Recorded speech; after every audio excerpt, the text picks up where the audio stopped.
தலைவர் வளர்ச்சியை பார்த்து எல்லாரும் கேட்டாங்க ஹவ். சூப்பர் ஸ்டாருக்கும் இருந்துச்சு ஃபர்ஸ்ட் லவ். அவர் ஸ்டைல பார்த்து எல்லாரும் வாய பொளந்தாங்க வாவ். இது எப்படி இருக்குன்னு பேச வராரு Bala sir now. Super star பர்த்டேக்கு பண்ணாங்க படையப்பா ரீரிலீஸ். அதுக்கு எப்பவுமே இருக்கு ஒரு தனி மவுஸ். தலைவர் ஸ்டைல காப்பி பண்ணாத ஆளே இல்ல இந்தியன் ஹீரோஸ். எனிதிங் ஃபார் தலைவர்னு பேசுறாங்க ஃபேன்ஸ். சூப்பர் ஸ்டாருக்கு கிடைச்சிச்சு பல க்ளோரி. தலைவர் கதையே ஒரு தனி இன்ஸ்பைரிங் ஸ்டோரி. அது பண்ணுச்சு என் லைஃபையே கேரி. தலைவர் வழியில் நடக்கிறது தான் சரின்னு பேச வராங்க கோமதி CEO ஆஃப் ஆகா குரு. சினிமால இருக்காரு தலைவர் கிங்கா. சூப்பர் ஸ்டார் நடிச்ச படம் தான் லிங்கா. குட்டி சூப்பர் ஸ்டார்ஸ் வராங்க இப்போ கேங்கா. ஆண்டவரோட அருள் கிடைச்ச மேனு. ஆன்மீகத்துல என்னையும் பண்ணிட்டாரு டியூனு. இப்போ ராஜரசிகன் ஆயிட்டேன். ஆமா super star fan. Super star dialogue பேசுவார் ஒரு ஃப்ளோவா. தலைவன் இன்ட்ரோ சீன்லயும் காட்டுவார் தனி ஷோவா. சினிமால வளவராரு அஸ் அ ப்ரோவா ஆன் தலைவர் தர்பார். பல வருஷமா ட்ரம்ஸ் வாசிச்சேன். சூப்பர் ஸ்டார் சொன்ன கருத்தெல்லாம் யோசிச்சேன். நானும் ஃபேன் ஆகி தலைவனை நேசிச்சேன்னு பேச வராரு ட்ரம்ஸ் சிவமணி. சூப்பர் ஸ்டாரை பத்தி இன்னும் நிறைய கதை இருக்கு கேளு. இதுதான் அன்புள்ள தலைவருக்கு episode 37. Title sponsor Aswathi nighties, presented by Anuj styles மற்றும் Sairam group of institutions, co-presented by சௌபாக்யா wet grinder, Challani jewellery mart மற்றும் NGA 550D TMT bars, powered by SS Genius International Nursery and Primary School, Sembakkam, Chennai.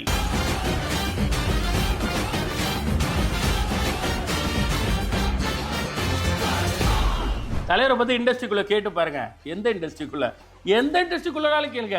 அவரை பத்தி சினிமால மட்டும் இல்லைங்க, வெவ்வேறு துறைகள்ல இருக்க வேற நபர்கள்லாம் எப்பெல்லாம் வியந்திருக்காங்க அப்படின்ற அந்த விஷயங்கள் எல்லாத்தையும் தொகுத்து கொடுக்கறதுக்கு தான் இப்போ வந்திருக்காரு பாலானே ஆன் தி செக்மெண்ட். இது எப்படி இருக்கு?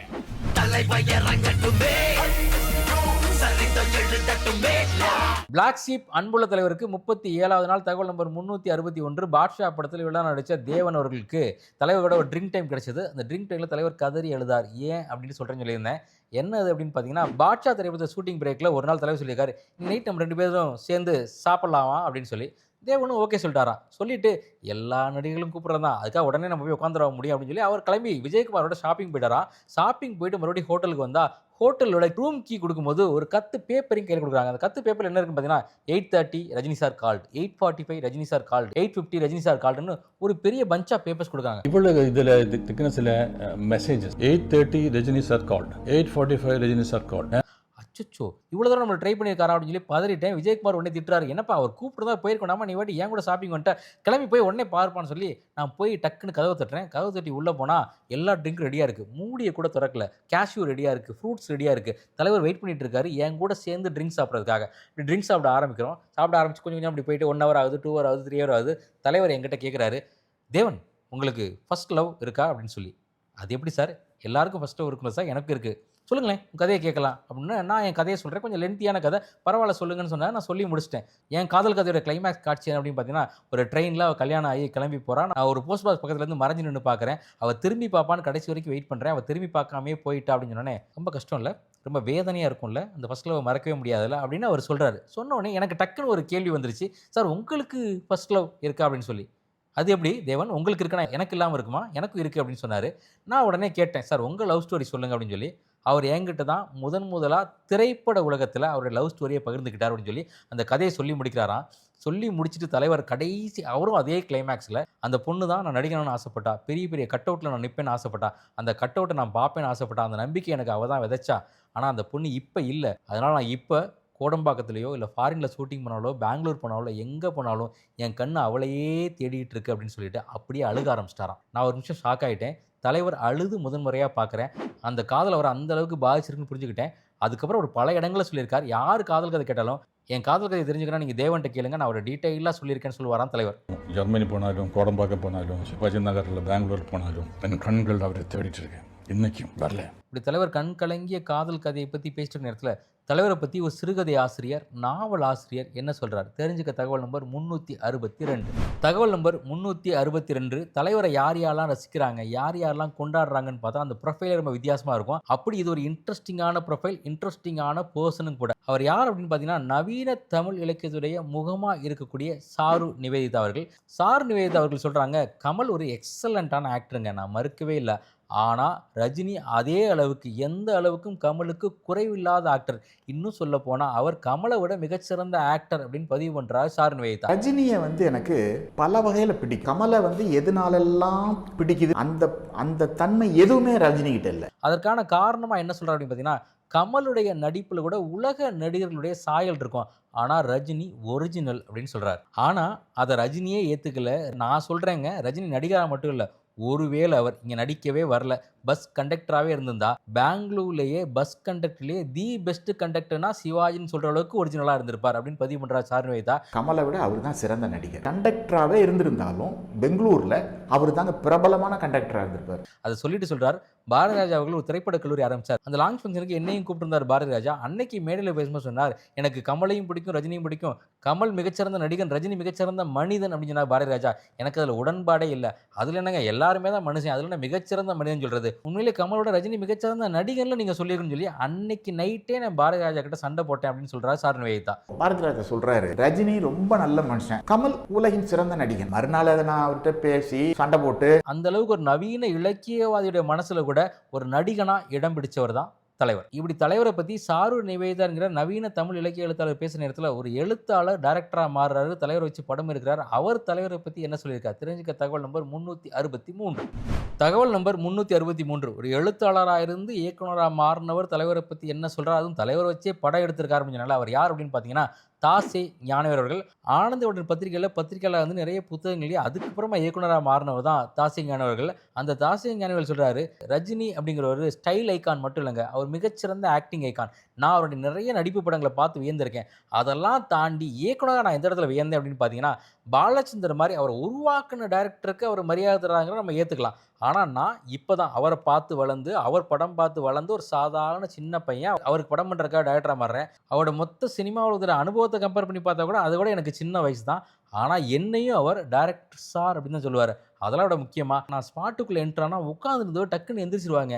எனக்கே அந்த மரியாதை அப்படின்னு கேட்டால் அவர் சொல்லுவார், இல்லை சார் நீங்கள் சின்ன வயசு பெரிய வயசுன்னு இல்லை, நான் கொடுக்க மரியாதை நீங்கள் என்னுடைய இயக்குனர் அப்படிங்கிறக்காக தரக்கூடிய மரியாதை. அவர் அதன் மூலமாக எனக்கு ஒன்று உணர்த்துறார், நான் உட்காந்துருக்க சேர் எவ்வளோ ரெஸ்பான்சிபிளான சேர் அப்படின்னு சொல்லி. அதனால் அவர் கூட படம் பண்ணும் போதெல்லாம் நான் வியந்து பார்க்கறது அவர் இயக்குனருக்கு கொடுக்கக்கூடிய மரியாதை. ரஜினி சார் மாதிரி ஒரு பெரிய ஆளுமை டைரக்டரை பார்த்தா எழுந்து நிற்கிறாருன்னு ஒன்று இருக்கு இல்லையா, அந்த வேலையினுடைய பொறுப்பு எவ்வளோ டே டு டே சொல்லிட்டே இருப்பார். அதே போல் என்ன மாதிரி காட்சி, என்ன மாதிரி எக்ஸ்பிரஷன், என்ன வேணாலும் தருவார். இப்படித்தான் அப்படித்தான் இல்லை, நம்ம என்ன சொல்கிறோமோ அது அங்கே கிடைக்கும். அவர் டைரக்டர்ஸ் டிலைட் அப்படின்னு பதிவு பண்ணுறாரு தாசே ஞானவேல். இப்படி அவரால் வித்தியாசமாக நடிக்க முடியும், வித்தியாசமான எக்ஸ்பிரஷன் தர முடிஞ்சாலும் அவர் தொடர்ந்து ஏன் ஸ்டைல் ஐக்கானாக இருக்காரு, கமர்ஷியல் படங்கள் பண்ணுறாரு அப்படின்னா, அவர் இந்த மகிழ்வித்து மகிழ் தன்னுடைய ஃபேன்ஸ் சந்தோஷப்படுத்தி தான் சந்தோஷப்படணும்னு முடிவு பண்ணுறார். அந்த காரணத்துக்காக தான் தொடர்ந்து கமர்ஷியல் படம் பண்ணுறார். அதைத்தான் என்கிட்ட காரணமாகவும் சொன்னார் அப்படின்னு பதிவு பண்ணுறார் தாசே ஞானவேல். இந்த மகிழ்வித்து மகிழ்னு ஒன்று இருக்கும்ல, அவருடைய மகிழ்ச்சி ரசிகர்களை மகிழ்விப்பதின் மூலம் அடைகிறது தான் அவருடைய ஹை. தாசே ஞானவேல் முதல்ல தமிழ் சினிமாவில் வசனம் எழுதின பயணம் படத்தில் பயந்தாங்குழி ஹீரோவை கிண்டல் அடிக்கக்கூடிய கேட்டில் பண்ணிப்பார்ல சாம்ஸ், அவர் தலைவரை பற்றி என்ன சொல்கிறார், தகவல் நம்பர் 264. தகவல் நம்பர் 364. ஆக்டர் சாம்ஸ் தலைவரை பற்றி சொல்லக்கூடிய இன்ட்ரெஸ்டிங்கான விஷயம் சொல்கிறேன்னு சொல்லியிருந்தேன். என்னது அப்படின்னு பார்த்தீங்கன்னா, ஆக்டர் சாம்ஸ் தலைவரோட நடிச்ச இந்திரன் திரைப்படத்தில் ஒரு இன்ட்ரெஸ்டிங்கான விஷயம் நடந்திருக்கு. என்னது அப்படின்னு பார்த்தீங்கன்னா, அதுக்கு முன்னாடி சாம்ஸ் சொல்கிறார், மிக தீவிரமான கமல் ரசிகன். எந்த அளவுக்கு அப்படின்னா, கல்லூரி படிக்கும்போது பள்ளி படிக்கும்போது ரஜினி ரசிகர் இருப்பாங்களே ஃப்ரெண்ட்ஸ், அவங்க கூட சண்டை போடுற அளவுக்கு நான் கமல் ரசிகன். கமல் தான்டா மிகச்சிறந்த ஆக்டர், அவர் போய் நடிக்க முடியுமாடா அப்படின்னு சண்டை போடுற ஆக்டர். ஆனால் எனக்கு இந்த படம் புக் ஆகி அவரோட நடிக்க போகிற அப்படிங்கிற செய்தி தெரிஞ்சோடனே அந்த ஃப்ரெண்ட், அந்த ரஜினி ஃப்ரெண்ட் இருக்கான்ல, அவன் எனக்கு கால் பண்ணி ஃபோன்லேயே அழுகிறான், டே எங்கள் தலைவோட நடிக்கிறடா, அதுவே போதுண்டா அப்படின்னு சொல்லி. அப்படி ஆரம்பிச்ச அந்த ஷூட்டிங்கில், அந்த சலூன் காட்சி எடுக்கப்பட்ட ஷூட்டிங் டேஸ்னால மறக்கவே முடியாது. நான் சார்கிட்ட இன்ட்ரடியூஸ் ஆகும்போதே நான் கிரேசி மோகன் ட்ராமாவில் நடிக்கிறேன்னு சொன்னேன். ஓ சூப்பர் சூப்பர் அப்படின்னு சொன்னார். அந்த சீனில் நான் ஒரு பார்பா நடிச்சிருப்பேன், தலைவோட முகத்தில் தண்ணி அடிக்கணும். அப்போ நான் தலைவர்கிட்ட கேட்குறேன், சார் லைட்டாக அடிச்சிக்கலாமா இல்லை நல்லா அடிக்கலாமான்னு. இது சலூன் சீன், நீங்கள் பார்பர், என் மூஞ்சில் தண்ணி அடிக்கணும், அதனால கொஞ்சம் அடிக்கிறது கூட அடிக்கிறது, எவ்வளோ டேக் வந்தாலும் பரவாயில்ல, நீங்கள் வாட்டிக்கு எப்படி அடிக்கணுமோ அடிங்க அப்படின்னு சொன்னார். உண்மையிலேயே எந்த ஆக்டரும் அப்படி சொல்ல மாட்டாங்க. லைட்டாக சார் அப்படி மேக்கப் கலையாமல் மட்டும் அடிங்க, இப்படி பார்த்துக்கோங்க அப்படி பார்த்துக்கோன்னு சொல்லி உடனே காஸ்டியூமர் கூடுவாங்க, உடனே மேக்கப் பண்ண கூடுவாங்க, உடனே டேரக்டர் கூடுவாங்க. ஆனால் தலைவர் அதெல்லாம் இல்லை, சார் இது ஷாட்டுக்கு தேவை, எவ்வளோ நேரம்னாலும் தண்ணி அடிங்க, நான் வாங்கிக்க ரெடியாக இருக்கேன் அப்படின்னு சொன்னார். அடியா ஊற்று தனியாக ஊற்று அப்படிங்கிற மாதிரி உட்காந்துருக்காரு ரஜினி சார். அடி டேரக்டரில் இருக்கிற ஃபோன் நம்பர் கேட்குற சீக்வன்ஸ் ஒன்று இருக்கும், அதில் நான் கமல் சார் நம்பர் கேட்பேன். அதுக்கிட்ட தலைவர் என் மெதுவாக காதில் வந்து நமிதா நம்பர் கேளுங்க அப்படின்னு சொன்னார். நானும் குழஞ்சி நமிதா நம்பர் கேட்டோடனே தலைவர் நம்பர் சொல்லுவார். சொன்னோடனே மொத்த ஷூட்டிங் ஸ்பாட்டும் சிரிச்சிட்டாங்க, ஜாலி ஆகிட்டாங்க. ஓகே சீன் சக்ஸஸ் ஆகிடுச்சு அப்படின்னு நினைக்கிறேன். அங்கேருந்து சங்கர் சார், இல்லை சார் அது ஸ்கிரிப்டில் இல்லை, அது வேணாம், அதை எடிட் பண்ணிடுங்க, நம்ம ரீடேக் போகலாம் அப்படிங்கிறாரு. உண்மையிலேயே வேற ஒரு ஆக்டராக இருந்தால், சார் எல்லாரும் சிரிச்சாங்க, ஜாலியாக இருக்குது, எல்லாரும் ஏற்றுக்கிட்டாங்க, ஸ்பாட்லேயே நல்லா இருக்குன்னா தியேட்டர்லேயும் நல்லாயிருக்கும், நம்ம இதை வச்சுக்கலாம் அப்படின்னு டேரக்டர்கிட்ட போயிருப்பாங்க. ஆனால் தலைவர் சொன்னது சஜஷன் மட்டும்தான், எண்டு டெசிஷன் டேரக்டர் தான் அப்படின்னு சொல்லி காமாக இருந்துட்டார். எல்லாம் சிரித்த சீன் தான், ரசித்த சீன் தான். ரஜினி சார் ஒரு வாரத்தை கூட சங்கர் நல்லா இருக்கு வச்சுக்கலாமே சொல்லவே இல்லைங்க. எப்பொழுதுமே அவர் அப்படித்தான். எப்படி தாசியம் ஞானவேல் சொன்னாரோ அதே போல் டைரக்டர்ஸ் டிலைட் அப்படின்னா அது தலைவர் தான். இப்படி எந்திரன் ஷூட்டிங் எக்ஸ்பீரியன்ஸை பற்றியும் தலைவரை பற்றியும் சாம் சொன்ன விஷயங்களை பற்றி பேசிட்டு நேரத்தில் அந்த பயணம் திரைப்படத்தை தயாரித்த நடித்த பிரகாஷ் ராஜ் தலைவரை பற்றி என்ன சொல்கிறார் தெரிஞ்சுக்க தகவல் நம்பர் 365. தகவல் நம்பர் 365. பிரகாஷ் ராஜ் அவர்கள் தலைவரை பற்றி என்ன சொல்கிறார் அப்படின்னு சொல்லியிருந்தேன். பிரகாஷ் ராஜும் கர்நாடகாவை சேர்ந்தவர் தான். அவருக்கு தலைவர் மேலே மிகப்பெரிய மரியாதை உண்டு. எப்போ சினிமாவுக்கு வரதுக்கு முன்னாடியே மிகப்பெரிய ஃபேனாக இருந்திருக்கார். ஆனால் தலைவர் அவர் முதல் எங்கே மீட் பண்ணார் அப்படின்னு பார்த்தீங்கன்னா டூயட் திரைப்படத்தில் பிரகாஷ் ராஜ் முதலாக தமிழ் சினிமாவில் நடிக்கிறார். அந்த ஷூட்டிங் நடந்துட்டு இருக்கிற நேரத்தில் பக்கத்தில் வீரா ஷூட்டிங் நடக்குது. அங்கேருந்து தலைவர் புயல் மாதிரி செட்டுக்குள்ளே வந்தாராம். வந்தோடனே கேபி சார், டேய் உன் பேர் பிரகாஷ், இவரும் கர்நாடகா தான், உன்ன மாதிரி பெரிய நடிகனாக வருவான் அப்படின்னு இன்ட்ரோடியூஸ் பண்ணி வச்சார். அதுக்கப்புறம் தமிழ் சினிமாவில் நான் நல்ல நல்ல கேரக்டர்லாம் பண்ணி ஆசை படத்தில் இன்ட்ரெஸ்டிங்கான வில்லன் கேரக்டர் பண்ணி எனக்கே என் மேலே பெருமை, சூப்பரான நடிகனாக ஆகிட்டான்னு சொல்லி அந்த நேரத்தில் தான் பாட்ஷா படம் வருது. தியேட்டருக்கு போய் படத்தை பார்க்குறேன். படத்தை பார்த்தா நம்ம என்ன பண்ணியிருக்கோமோ அதோட 10 மடங்கு 100 மடங்கு ஒருத்தர் பண்ணியிருக்காரு. பார்த்தோன்னே அப்பா தம்பி நம்ம பண்ணதெல்லாம் ரொம்ப கம்மி அப்படின்னு சொல்லி மொத்த கர்வத்தையும் கீழே இறக்கி வச்சுட்டு மறுபடியும் புது நடிகனாக மாறினேன்னா அது காரணம் தலைவர் தான் அப்படின்னு பதிவு பண்ணுறாரு பிரகாஷ் ராஜ். அப்படி தலைவரோட நடிப்பை பார்த்து பாட்ஷா படத்தில் வியந்தால பிரகாஷ் ராஜ், அதே போல் பிரகாஷ் ராஜ் நடிப்பை பார்த்து தலைவர் ஒரு படத்தில் வியந்தார். அதை அவர்கிட்ட சொல்லவும் செஞ்சார். என்ன படம் தெரிஞ்சுக்க தகவல் நம்பர் 366. இது எப்படி இருக்கு? இந்த செக்மெண்டோட அடுத்த 5 தகவல்கள் கொண்ட ஃபுல் எபிசோட் பிளாக்ஷிப் வேலி OTT-ல அவைலபிளா இருக்கு. அத பார்க்க இப்பவே பிளாக்ஷிப் வேலி OTT-ய டவுன்லோட் பண்ணுங்க. வயசானாலும் அழகு ஸ்டைலோ இன்னும் ஒன்று விட்டு போகல அப்படின்னு நீலாம்பரி சொன்னது படையப்பாவை பார்த்து மட்டும் இல்லை, படையப்பா படத்தை பார்த்து தான். 25 வருஷத்துக்கு அப்புறமா அந்த படத்தினுடைய வீரியம் இவ்வளோ இருக்கா அப்படின்னு நம்மளாம் ஆச்சரியப்படுற அளவுக்கு நிறைய விஷயங்களை பேசியிருக்காங்க. இன்னைக்கு ஜென்சி கிட்ஸும் சேர்ந்து இந்த ரீரிலீஸ்ல பார்த்துட்டு பேசியிருக்கக்கூடிய அந்த செக்மெண்ட் தான் எனிதிங் ஃபார் தலைவர்.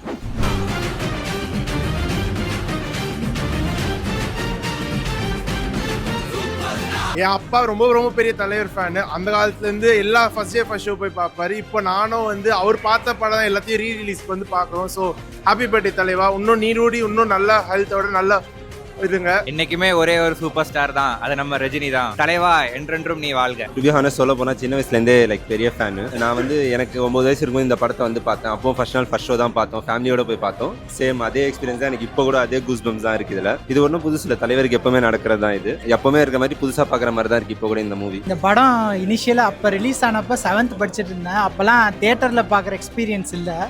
பட் இப்போ பார்க்கும்போது ரொம்ப வைபாக இருக்குது. நான் இது 50th டே பார்த்தேன் 99ல். அப்போ யோசிச்சு பாருங்க 50th டே எப்படி இருக்கும்னு.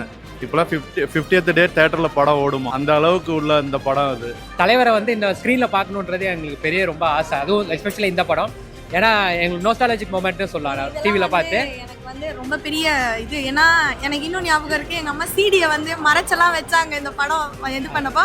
I was 3 years, though I was 3 years.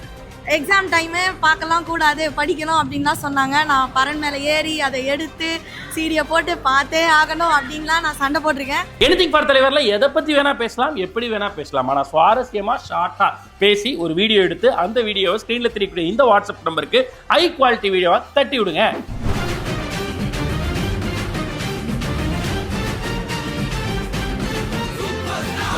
என் வழி தனி வழி அப்படின்னு தலைவர் சொன்னது வெறும் டயலாக் இல்லை, அதுதான் என் கம்பெனியுடைய மோட்டோவே. அதில் தான் என் கம்பெனி இவ்வளோ தூரம் வளர்ந்துருக்கு அப்படின்னு சொல்கிறாங்க த CEO ஆஃப் ஆஹா குரு கோமதி அவர்கள் ஆன் த செக்மெண்ட் தலைவர் வழி.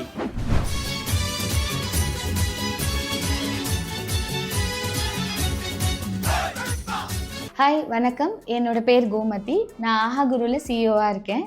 நாங்கள் நிறைய குழந்தைங்களுக்கு IIT JEE NEET அதுக்கான கோச்சிங் கொடுத்துட்ருக்கோம்.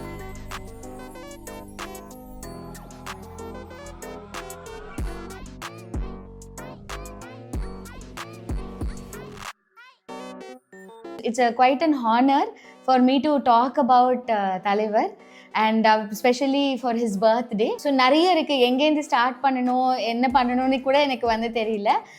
there are a lot of good memories and lot of dialogues. நிறைய நேரம் ஒரு ஆண்டர்ப்ரினராக இருக்கும் பொழுது எவ்ரிடே ஒரு சேலஞ்சிங் டே மாதிரி தான் இருக்கும். சம்டைம்ஸ் கஸ்டமர்கிட்டேருந்து திட்டு வரும், சம்டைம்ஸ் நம்மளோட டீம் மெம்பர்ஸ்கிட்டேருந்து இது வரும். பட் அந்த மாதிரி டைம்லலாம் நிறைய டைம் எனக்கு நிறைய டயலாக்ஸ் வச்சுட்டு தான் அந்த மொமெண்ட்டை கொஞ்சம் லைட்டாக ஃபீல் பண்ணி வெளியில் போயிருக்கிறதுக்கான வாய்ப்பு இருந்திருக்கு. உதாரணமாக யாராவது டீமில் சரியாக பண்ணலை, நம்ம ஏதோ ஒன்று செஞ்சோம் அப்படின்னு சொன்னால் அப்போ வந்து என்ன சொல்லுவான்னா, என்னடா take the Khanna take the பன் பண்ணுறீங்க அப்படின்னு சொல்லிட்டு. ஸோ கம்ப்ளீட்டாக அந்த ஹோல் மொமெண்ட்டே வந்து ஒரு லைவ்லியாக ஒரு ஹியூமராக வந்து போயிடும். அதே மாதிரி ஒரு கம்பெனி நடத்தும் போது நிறைய டைம் வந்து பீப்புள் கேட்குற ஒரு விஷயம், உன்னோட ஸ்பெஷல் குவாலிட்டி இந்த company what is the USB அப்படின்ற மாதிரி கேட்பாங்க. ஸோ அதை முன்னாடியே தலைவர் வந்து என் வழி தனி வழி அப்படின்னு சொல்லியிருக்காரு. என்னை பற்றி உனக்கு தெரியாது, என் வழி தனி வழி. ஸோ இந்த மாதிரி நிறைய விஷயங்கள். And as a person more than an actor, I think as a person அவர் எங்கேருந்து ஒரு பஸ் கண்டக்டராக இருந்து ஒரு டாப் சூப்பர் ஸ்டாராக வந்திருக்கிறது, அந்த journey it self is very inspiring. So நிறைய நேரம் வந்து நம்மளோட லைஃப்பில் வர ஸ்ட்ரகிள்ஸ் அண்ட் டிஃப்ரெண்ட் பீப்புள், ஐ மீன் ஒரு கம்பெனியில் வேலை செய்கிறவங்களா இருக்கலாம், இல்லை இந்த கம்பெனியை நடத்துகிறவங்களா இருக்கலாம், நிறைய சேலஞ்சஸ் வரும். அந்த சேலஞ்சஸை வந்து எதிர்கொள்கிறதுக்கே நமக்கு சம்டைம்ஸ் யாராவது வந்து ஒரு இன்ஸ்பிரேஷனல் லீடர் இருந்தால் தான் அதை பார்த்து அதை மோட்டிவேட் ஆகி அதுலேருந்து மூவ் பண்ணுறதுக்கு முடியும். For him I think there were lot of ups and downs.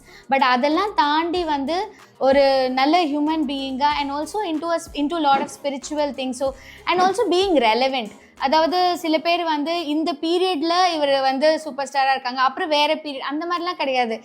For ever இப்போ வரைக்கும் கூட சின்ன குழந்தைங்களுக்கு he is a super star. So அந்த மாதிரி ஒரு ஆக்டர் வந்து இருக்க முடியுமா அப்படின்றது தெரியல. Because he is actually relevant across ages. பாட்டியும் ரசிப்பாங்க, என் பொண்ணும் ரசிப்பாங்க, நாங்களும் ரசிப்போம். தலைவர் வழியில கோமதி சண்முகம் அவர்கள் தலைவரை பத்தி பகிர்ந்துகிட்ட விஷயங்களை முழு வீடியோவா பார்க்க இப்பவே பிளாக்ஷிப் வேலி ஓடிடியை டவுன்லோட் பண்ணுங்க. தலைவருடைய படத்தை பார்க்கும்பொழுது அப்படியே கண்ணில் ஒத்திக்கலாம் அப்படின்னு சொல்லுவோம். அந்த மாதிரி எல்லாமே இருக்கும். நடிப்பா இருக்கட்டும், அந்த சிச்சுவேஷனா இருக்கட்டும், பின்னாடி வரக்கூடிய மியூசிக்கா இருக்கட்டும், எல்லாத்துக்கும் மேல அந்த ஆர்ட் ஒர்க். இந்த ஆர்ட் ஒர்க்கை நம்ம ரசிச்சா பரவாயில்ல, குட்டீஸெல்லாம் ரசிச்சு ஒரு விஷயத்தை ரெக்ரியேட் பண்ணியிருக்காங்க. என்ன பண்ணியிருக்காங்கன்னு பார்த்துட்டு வரோம். அந்த செக்மெண்ட் குட்டி சூப்பர் ஸ்டார்.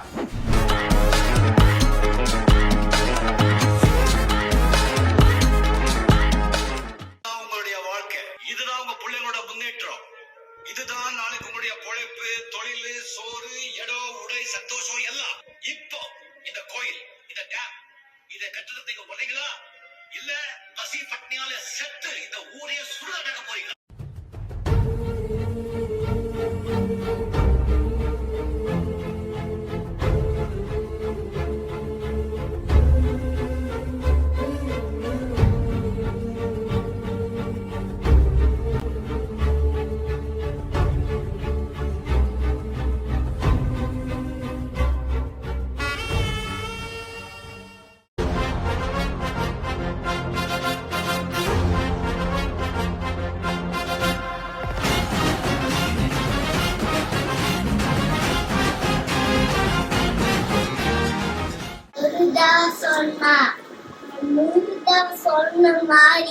குட்டி சூப்பர் ஸ்டார்ஸ்ல இதெல்லாம் பண்ணலாமா அப்படின்னு நீங்க கேக்குறீங்கன்னா, எஸ், என்ன வேணா பண்ணலாம். தலைவருக்காக உங்க வீட்டு குட்டீஸை இது மாதிரி ஏதாவது ஒன்று பண்ண வச்சீங்கன்னா அதை வீடியோவா எடுத்து ஸ்கிரீன்ல தெரியக்கூடிய இந்த நம்பருக்கு நல்ல ஹை டெஃபினேஷன் குவாலிட்டியில இருக்க வீடியோவா தட்டி விடுங்க.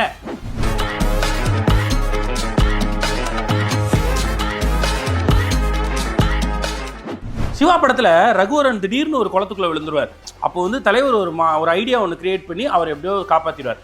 இந்த விஷயம் என் லைஃப்ல உண்மையிலே நடந்துச்சுங்க, தலைவரோட அதே ஐடியாவை வச்சு நான் காப்பாத்துறேன் அப்படின்னு சொல்றாரு பாலசுப்ரமணியம் அவர்கள். அந்த செக்மெண்ட் ராஜ ரசிகர்.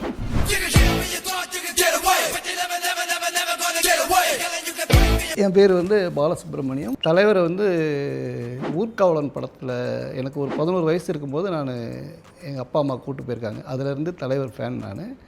அதுக்கு முன்னாடி அவ்வளோவா இது இல்லை. பட் அந்த படம் பார்க்கும்போது வந்து அப்பா அம்மா வீக்கெண்டில் கூப்பிட்டு போகும்போது ஒரு இன்சிடென்ட் நடந்துச்சு. அதுக்கப்புறமேட்டு வந்து தலைவர் நார்மலாக அப்படியே போய்கிட்டு இருக்கும்போது வந்து சிவான்னு ஒரு படம் வந்துச்சு, நீங்கள் பார்த்துருப்பீங்க. சிவா அந்த படம் வந்து ரகுவரன் சார் வந்து வில்லன் நடிச்சிருப்பார். அதில் வந்து ரகுவரனே வந்து கேட்பார், ரஜினிகாந்தை வந்து சிவாவை நான் பார்க்கணும் அப்படின்னு. ஒரு கொல்ற சீன் வரும்.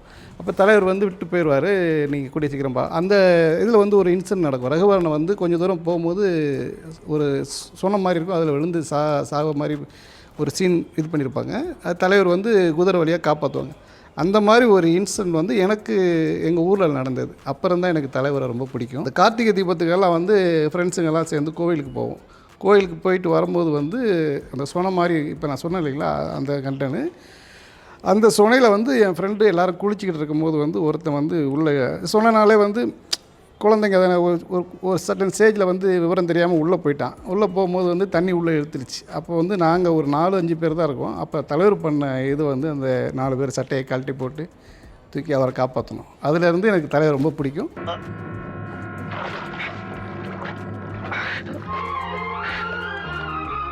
ஒரு மனுஷன் வந்து கடைசியில் போய் இதாகிறது ஆன்மீகம் தான். அது தலைவர் எப்படி அதில் போய் இது பண்ணாரோ அதே மாதிரி இப்போ நானும் அவர் வழியை பின்பற்றி ஆன்மீகம். இந்த பாபா படம் பார்த்ததுக்கப்புறம் அவர் எல்லோரும் வந்து பாபா சாதாரண படம் நினச்சிட்டு இருக்காங்க. ஆனால் அது மிகப்பெரிய ஒரு தெய்வீக படம். ஆனால் அந்த படம் தலைவர் இப்போ அந்த படத்தில் நடிச்சிருப்பார். அதே மாதிரி அவர் பார்த்த உடனே ஆன்மீகத்தில் நானும் நிறையா இப்போ சிவன் பக்தனாகி இல்லைனா இதுதான் வாழ்க்கைனா இப்படி தான் இருக்கணும் அப்படின்ற. ஏன்னா அவருக்கு ஏகப்பட்ட போராட்டங்கள் இதெல்லாம் மீறி அவர் அனுபவிக்காத இதே கிடையாது. எல்லாத்தையும் மீறி இன்றைக்கி வந்து தலைவர் ஆன்மீகவாதியாக இருக்காருன்னா அவர் வழியில் நானும் ஆன்மீகத்தில் ஈடுபட்டு இன்றைக்கி வந்து போய்கிட்டு இருக்கேன். ஏன்னா இப்போ ரொம்ப திருப்தியாக இருக்குது, வாழ்க்கை நிம்மதியாக இருக்குது நம்மளுக்கு. ஏன்னா அவரை பின்பற்றினா எல்லாமே வந்து அருமையாக இருக்குது. ராஜ ரசிகர்ல பாலசுப்ரமணியம் அவர்கள் தலைவரை பத்தி பேசின முழு வீடியோவை பார்க்க இப்பவே பிளாக் ஷிப் வேலி OTT-யை டவுன்லோட் பண்ணுங்க. நேற்றுக்கு தலைவருடைய இன்ட்ரோ சீன்ஸ் பற்றியெல்லாம் பேசிக்கிட்டே இருந்தோம்ல, பேசிக்கிட்டே இருக்கோம், இனியும் பேசிக்கிட்டே இருப்போம். எவ்வளோ இன்ட்ரோ சீன், எவ்வளோ விஷயங்கள் அதுக்குள்ள ஒழிச்சிட்டு இருக்கு. அதனுடைய கண்டினியூஷன் தான் இன்னைக்கு நம்ம பார்க்க போறோம். அந்த செக்மெண்ட் தலைவர் தர்பார்.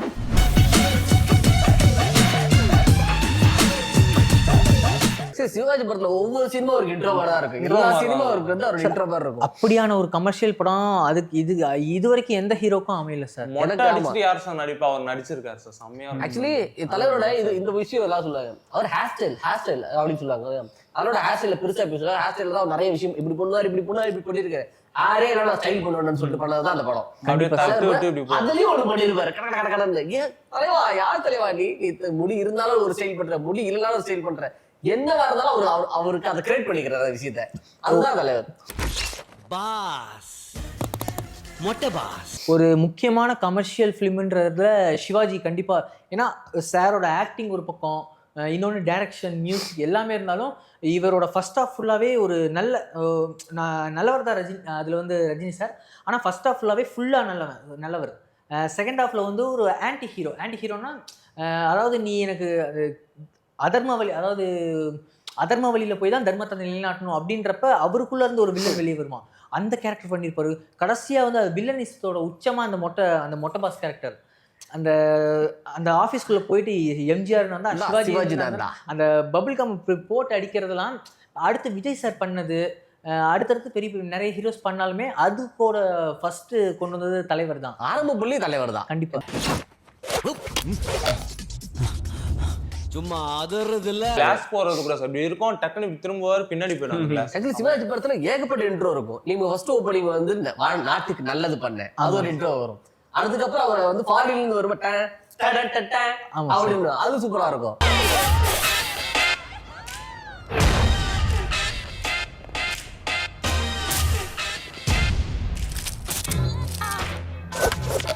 அதுக்கப்புறம் எனக்கு நிறைய இன்ட்ரெஸ்ட் நான் சொல்லிட்டே இருப்பேன். செகண்ட் ஹாஃப்ல வந்து அந்த ஆபீஸ் ரூமுக்கு வந்து பண்ணுவாங்க. இப்படி ஒரு சைன் போட வரல, அந்த சீனுக்கு முன்னாடி வந்து ஹெலிகாப்டர் இருந்து இறங்கி வருவாரு, அப்படி திரும்பி அப்படி இறங்கி வருவாரு. அது அவ்வளவு சூப்பரா இருக்கும். அதுக்கு இன்னொரு இன்ட்ரோ எடுப்பாரு. இதெல்லாம் முடிச்சுட்டு மொட்டை மாஸ்க்கு ஒரு இன்ட்ரோ வைப்பாங்க. அதுல பாபா அப்படின்ற மாதிரி ஏகப்பட்டது.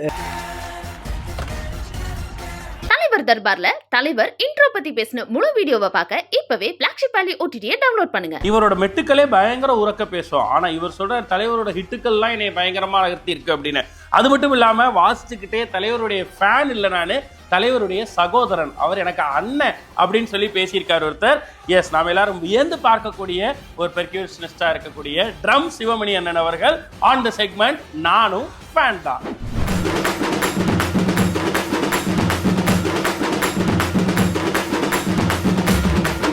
வாழ்க வையகம், வாழ்க வளமுடன். வணக்கம். First of all happy birthday அண்ணன், சூப்பர் ஸ்டார் அண்ணன், ரஜினி அண்ணன்.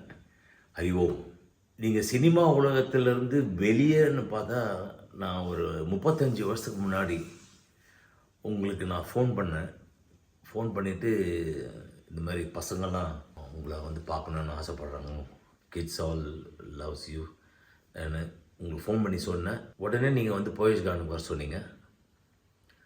நாங்கள் ரீச் ஆகிறதுக்குள்ளேயே கொஞ்சம் லேட் ஆகிடுச்சு பசங்க ரெடி ஆகிறதுக்குள்ளேயும்.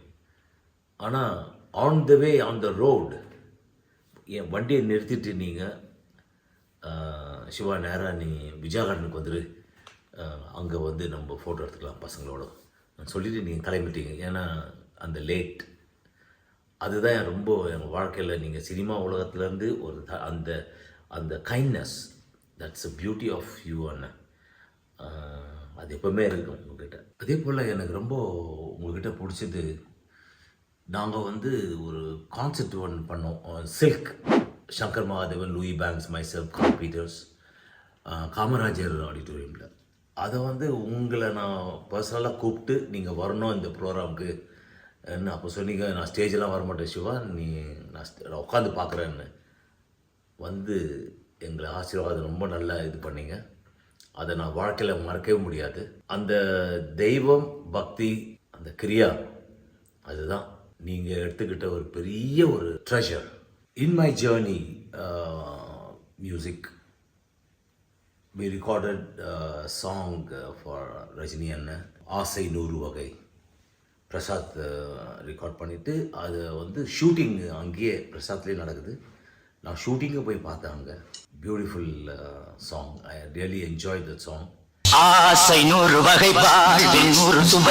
நானும் ஃபேன் தான்ல. ட்ரம்ஸ் சிவமணி அவர்கள் தலைவரை பத்தி பகிர்ந்துகிட்ட விஷயங்களை முழு வீடியோவா பார்க்க இப்பவே பிளாக் ஷிப் வேலி OTT டவுன்லோட் பண்ணுங்க. வயித்துல இருக்க குழந்தைகிட்ட கூட சூப்பர் ஸ்டார் யாருன்னு கேளு. இப்போ நம்ம முடிவுக்கு வந்துட்ட எபிசோட் 37. தொடர்ந்து இன்னும் 13 நாட்கள், 37 நாள் இந்த வைப் பயங்கரமா இருக்குல்ல. திரும்பி பார்த்தா இவ்வளோ இருக்கா அப்படின்ற மாதிரி, இன்னும் இந்த புக்கு பார்த்தா இன்னும் இவ்வளோ இருக்கா அப்படின்ற மாதிரி. பட் 13 நாட்கள் இருக்கு.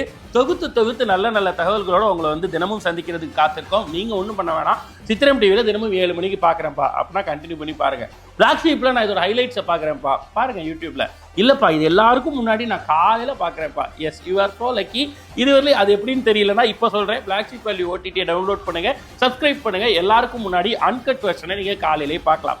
ஸோ மீண்டும் உங்கள் எல்லாரையும் நாளைக்கு வந்து சந்திக்கும் வரை உங்களுக்கு விடைபெறுவது RJ Vignesh, entire Black Sheep family. இது அஸ்வதி நைட்டிஸ் வழங்கிய பிளாக் ஷீப்ஸ் அன்புள்ள தலைவருக்கு. Title sponsor Aswathi nighties, presented by Anuj styles மற்றும் Sairam group of institutions, co presented by சௌபாகியா wet grinder, Challani jewellery mart மற்றும் NGA 550D TMT bars, powered by SS Genius International Nursery and Primary School, Sembakkam, Chennai.